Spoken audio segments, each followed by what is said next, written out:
He lowered his head and sniffed a man's butt, instantly confirming the man was a drug dealer. Right in front of a crowd, he reached out and thoroughly searched the suspect, quickly pulling out a small white packet.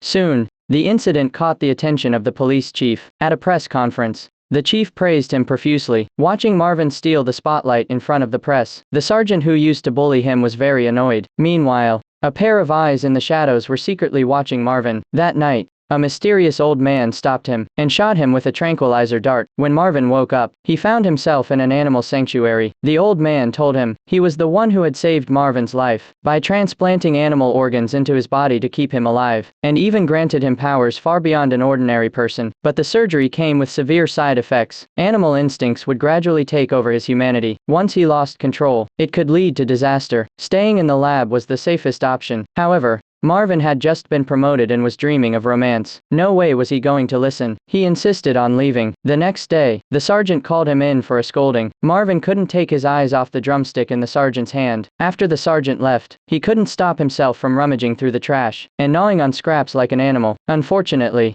the police chief caught him in the act. The scene was extremely awkward. While on duty, he saw a pretty woman walk by. His adrenaline went wild. An old lady nearby thought she'd run into a pervert. In the afternoon, he went to an animal shelter to visit his crush, but the fish in the tank once again triggered his beastly urges. He dunked his head into the tank and started a brawl with the fish. Seeing the woman heartbroken because a baby vulture refused to eat, Marvin chewed up a worm and let the bird peck it from his mouth. Just as he regained some human rationality, a gorilla provoked him again.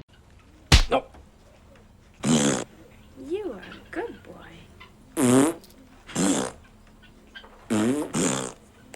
They got into a scuffle. When the woman turned around, they quickly pretended to be getting along.